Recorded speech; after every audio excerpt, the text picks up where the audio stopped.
Oi gente, tudo bem? Para aquelas pessoas que ainda não me conhecem e está assistindo esse vídeo pela primeira vez, eu tenho uma série de vídeos que vai ajudar você, produtora ou produtor, e também aquelas que querem ter uma horta ou um pomarzinho em casa. Bom, meu nome é Erika Fujita, sou engenheira agrônoma, presto assistência técnica para pequenos e médios produtores no cultivo de frutas e hortaliças. Hoje vou falar sobre uma queridinha típica da América do Sul. E na época do descobrimento era e é muito consumido pela população nativa, que são os indígenas. E dessa forma, os descobridores, quando vieram ao nosso país, já se deparou dos índios comendo essa raiz. Voltando, então os descobridores já chegaram ao continente. Naquela época, claro que não era chamado Brasil, esse país nosso, e viram a população nativa, os indígenas, consumindo muito essa raiz de diversa forma. E essa cultura é nada mais, nada menos a nossa queridíssima mandioca. A raiz da mandioca não serve somente para o nosso consumo, pode servir para alimentação animal. Então vocês que têm gado, aves, como por exemplo galinhas, pode também fornecer a raiz, inclusive para o gado a planta toda, folhas e a rama, claro, e a raiz também. Mas como a raiz nós consumimos, então deixa a raiz para o consumo humano. E a parte de cima, rama e folha, vocês podem triturar, deixar secar bem. Ela estando bem sequinha, você pode oferecer para o gado. Por quê?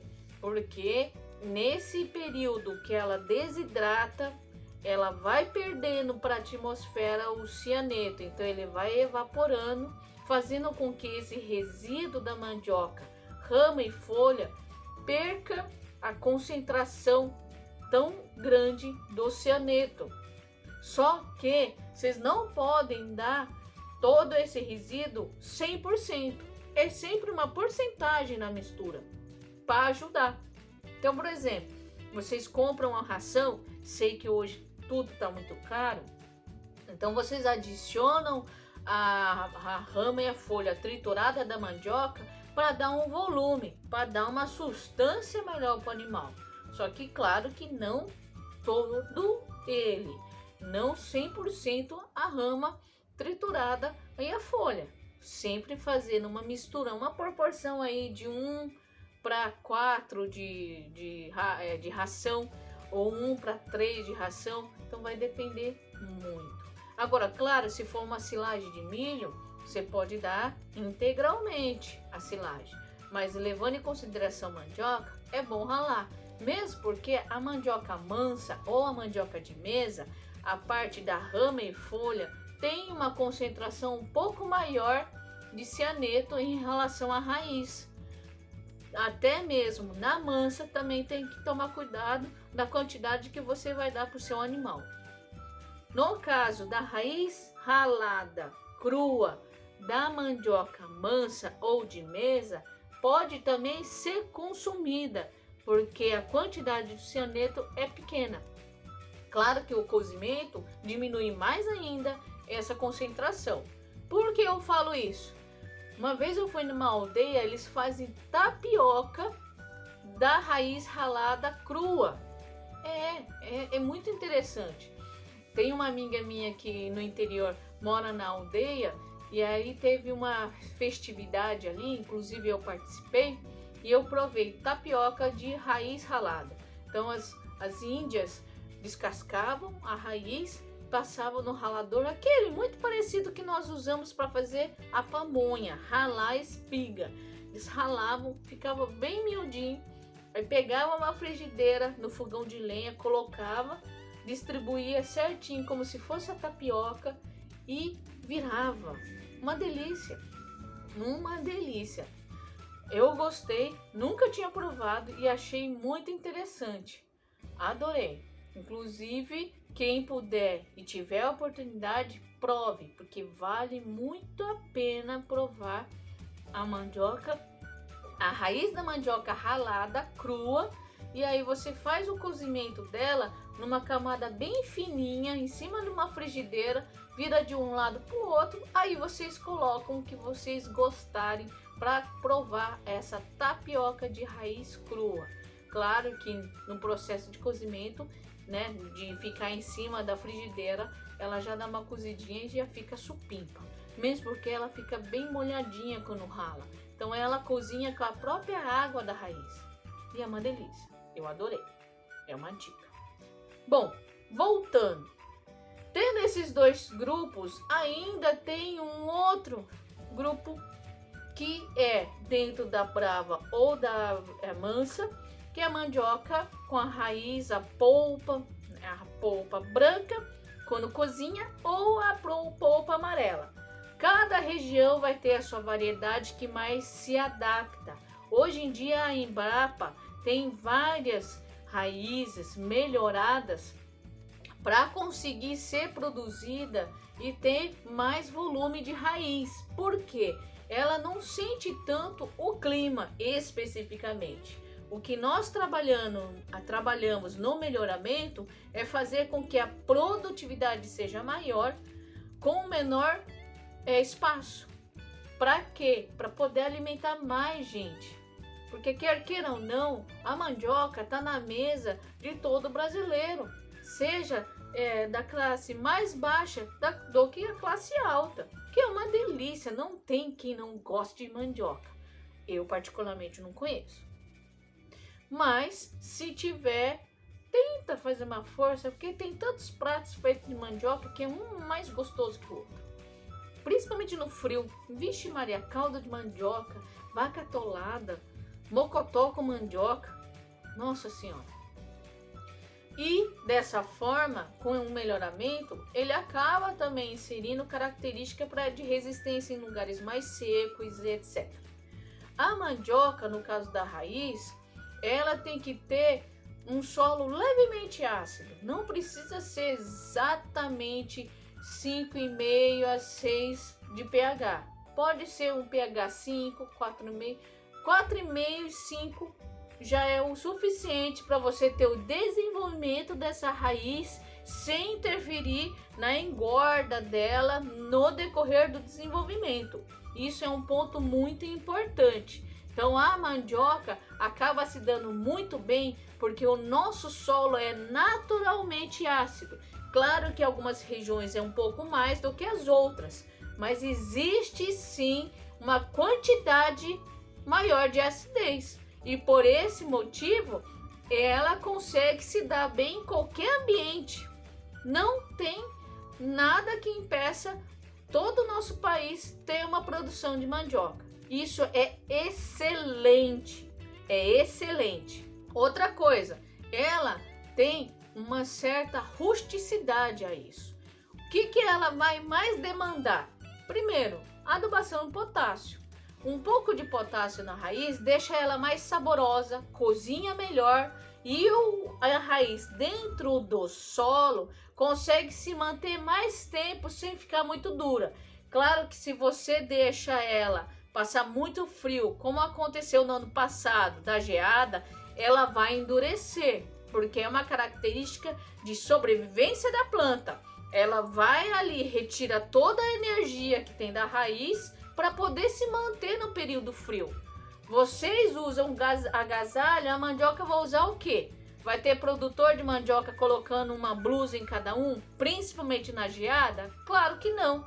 Então, nesse momento muito adverso, que ela sofreu um dano pelo frio, ela não tem para onde se proteger e dessa forma ela acaba deixando a raiz endurecida porque ela vai reabsorver esse nutriente, porque a raiz nada mais é do que um armazenamento de energia para a planta. Ninguém foi lá e desenvolveu, ou seja, a mãe natureza não desenvolveu a mandioca para nossa alimentação. Ela desenvolveu a mandioca para ser uma espécie que consegue sobreviver em qualquer região do nosso país. E a raiz, ela tem aquele armazenamento em forma de amido Para quê? Para sustentar a planta no momento que ela não tiver nutriente. Só que nós aproveitamos a raiz para nos alimentar. Então nós temos que agradecer a Mãe Natureza por ter feito esse melhoramento natural e a raiz armazenar energia. Aliás, todas as raízes armazenam energia. Mandioca, batata doce, beterraba, cenoura, é tudo armazenamento de energia. Claro que o melhoramento foi escolhendo aquelas plantas que armazenavam mais ainda do que elas realmente necessitam, porque se eu aumento a raiz, eu posso consumir mais, fornecer energia para mais pessoas. Por esse motivo, o melhoramento trabalhou muito arduamente, ano após ano, décadas e décadas, para poder vocês comerem a mandioca que todos conhecem. Outro ponto muito importante, ela não é uma planta extremamente exigente. Porém, contudo, entretanto, todavia, ela precisa de um solo que drene a água. Ah, Érica, mas por quê? Bom, primeiro, a rama, a época que vocês plantam a rama, tem que ser um pouco antes do início da intensidade maior de chuva, que é no verão.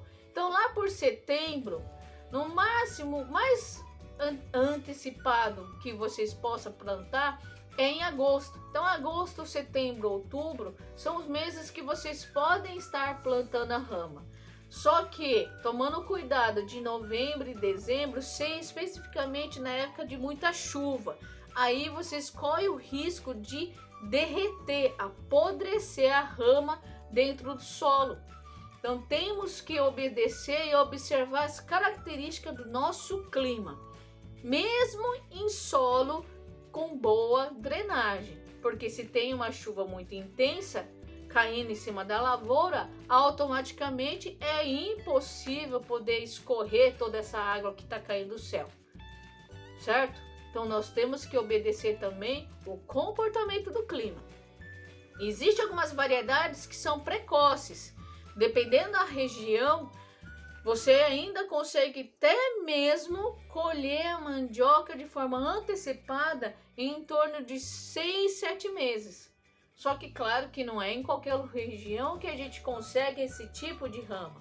Então, se não consegue esse tipo de rama, então vamos obedecer o ciclo de que todas as mandiocas já se desenvolvem. Então, ó, solo bem drenado. Claro que vocês vão fazer a análise de solo sempre, tá? Mesmo porque vocês têm que ver a quantidade de ácido, não pode ser demais, né? E nem muito básico. Então tem que sempre ter um meio termo. Não pode ser muito ácido e nem básico. Tem que ser uma acidez não muito puxado para o básico. Pode ser levemente básico, mas a gente não pode deixar de fazer análise de solo. Nós temos que ver nível de matéria orgânica. Parece que não, mas dependendo de como for, a mandioca adora matéria orgânica. Claro que tem lugares que não tem, mas é bom. E outra coisa, a cultura só necessita carpir só nos primeiros 3, 4 meses. Depois disso elas crescem e já faz sombra no chão e aí acaba não tendo essa necessidade de carpir mais. Tem algumas regiões que vão levar mais tempo do que 3, 4 meses. Aí vocês vão observando. Sobrepor a altura do mato, não precisa mais carpir. Até bom deixar uma cobertura, porque a matéria orgânica vai muito bem e a mandioca agradece. Vocês podem fazer o uso de esterco no plantio e de novo uma segunda vez lá na frente, depois de uns 4, 5 meses, vocês utilizam novamente. Para variedade precoce, no terceiro mês já pode ser usado o esterco novamente. Então, 2 aplicações vai muito bem, obrigado. E não deixa de utilizar um pouco de potássio no plantio e um pouco de potássio junto com o esterco, porque ele vai dar um acabamento na qualidade da raiz, dando mais maciez, mais sabor no momento do preparo dos pratos de vocês. Então eu espero que vocês tenham curtido esse vídeo, assistido até agora e agradeço muito por isso. Se inscreva na minha rede social no Facebook e no Instagram, fazendo como? Curtindo as páginas. E no YouTube, vai fazer a inscrição, clica no sininho e se inscreva lá para vocês receberem a notificação de todos os vídeos. Se inscreva no meu YouTube e curta minhas páginas. Assim você não vai deixar de perder uma única informação. Estou aqui para ajudar, porque para atrapalhar já vem de baseada. Então agradeço muito e até um próximo vídeo. Até mais!